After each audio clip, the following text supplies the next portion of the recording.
Hi all, இன்னைக்கு நான் எங்கள் ஊருக்கு வந்திருக்கேன். கோவில்பட்டிக்கு டே 1. வாங்க நம்ம போய் என்னென்ன செடி இருக்குன்னு பார்க்கலாம்.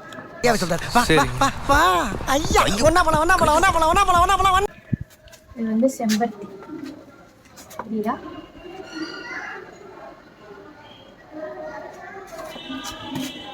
இது வந்து ரெட்டு, இது வந்து பிங்க்.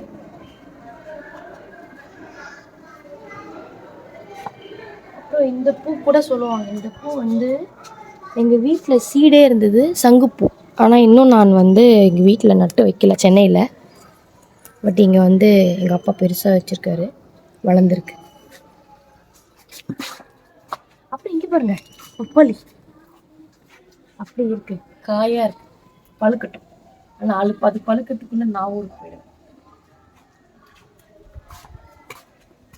அப்புறம் அது பாருங்க, கருவேப்பிலை எவ்வளோ பீஸ்.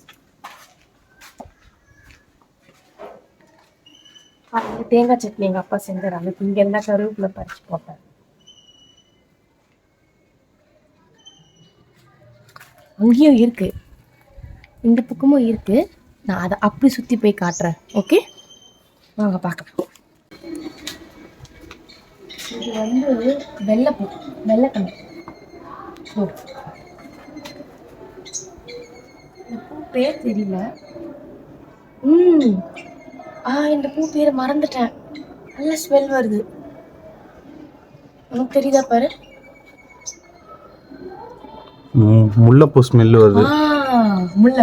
முல்லைப்பூவா? முல்லை எனக்கு கட்ட தெரியாது. நீ தான் நல்லா வாயிலே வீடு கட்டுவிய. கட்டுங்க.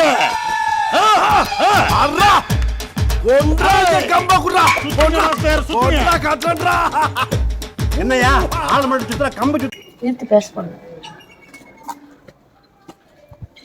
வாழை, இது வாழைன்னு யாருக்கும் தெரியாது பாரு.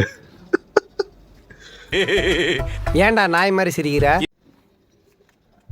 மீதி கருவேப்பிலை இருக்கு, ஃப்ரெஷ்ஷாக இருக்கு பாருங்க. குயில் சவுண்டு கேட்குதா? எனக்கு கேட்குது. ஏதாவது சென்னையில் கேட்குறது ரொம்ப ரொம்ப ரேர். இங்கே நல்லா இருக்கு கேட்குது. இது வந்து கொய்யா. பரவாயில்ல, எனக்கு கொஞ்சம் இருக்கு. எது எந்த செடின்னு தெரியும். இது வந்து இது எதுவுமே எனக்கு தெரியல. செம்பருத்தி, அதுவும் சைடில் ஆரஞ்சு கலரில் இருக்கு பாரு. எங்க அது? எங்களுக்கு பின்னாடியா? 3 வகை பூ மொத்தம். Pink, orange, red.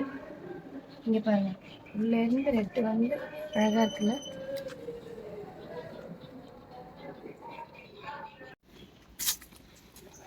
இங்கே பார்த்தீங்களா, லெமன் செடி.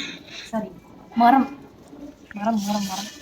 எனக்கு இந்த செடி மரத்துக்கு கொஞ்சம் வித்தியாசம் தெரியாது, கொஞ்சம் கன்ஃபியூஸ் ஆகும். டிப்ரெஷன் போக போக கற்றுக்கிறேன். இப்பயும் இந்த பாருங்க, பூ விட்டுருக்கு, சூப்பராக வாசனை வருது. லெமன் வாசனை. இங்கே பாருங்க, 2 வரும், 2 இல்லை 3. இங்கே பாருங்க, 3 ஆல்ரெடி. இங்கே ஒன்று பூத்திருச்சு பாருங்க. கீழே பாருங்க எவ்வளோ விழுந்துருக்குன்னு லெமனு. மொத்தம் 6 லெமன். அந்த அறையில தான் அவன் முகத்துல ஒரு வித்தியாசமான மாற்றத்தை நான் கவனிச்சேன். மொத்தம் ஹார்வெஸ்டிங் 7. என் மூஞ்சி மட்டும் பார்த்துடாதீங்க, ரொம்ப கேவலமாக இருப்பேன். நீங்கள் லெமனை மட்டும் பாருங்கள், ஃப்ரெஷ் ஹார்வெஸ்டட் லெமன். ஆமாம், அப்படியே 10 ஏக்கரை வந்து அறுவடை பண்ணி ஹார்வெஸ்ட் பண்ணியிருக்காங்க. இருந்தாலும் ஒரு செடியிலேருந்து வர்றதெல்லாம் எவ்வளோ நல்ல விஷயம். இந்த முள்ளுலேருந்து வெளியே வந்துச்சு. அவங்க போகலாம். ஒரு வழியாக வெளியே வந்தாச்சு. சென்னை கம்பேர் பண்ணும்போது இங்கே வந்து கொஞ்சம் தான் வெயில் கம்மி. ஆனால் எனக்கு பயங்கரமாக ஸ்வெட் ஆகுது. பட் ஓகே, வெளியெல்லாம் போயிடாதீங்க. முடிஞ்ச அளவுக்கு வெளில போகிறத தவிர்த்துக்கோங்க. ஆமாம், யாரும் வேலை வெட்டிக்கு போகாதீங்க, வீட்லேயே உட்காந்து இருங்க. சொல்ல வரேன், முடிஞ்ச அளவுக்கு தான் அனாவசியமாக போகாதீங்க.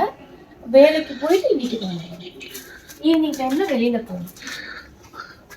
ஈவினிங் டைம் வெளியில் போயிட்டு ஹஸ்பண்ட் உயிரை வாங்குங்க. அந்த பக்கம் நாளைக்கு பார்க்கலாம், அந்த பக்கம். ஓகே. ஆல்ரெடி அப்பா கொஞ்சம் எடுத்து வச்சிருக்காரு. நம்ம எடுத்து அப்படியே இங்கே வச்சுக்கலாம். சரி போடுறேன். அப்பா அந்த பக்கம் நாளைக்கு பார்க்கலாம். பாய்.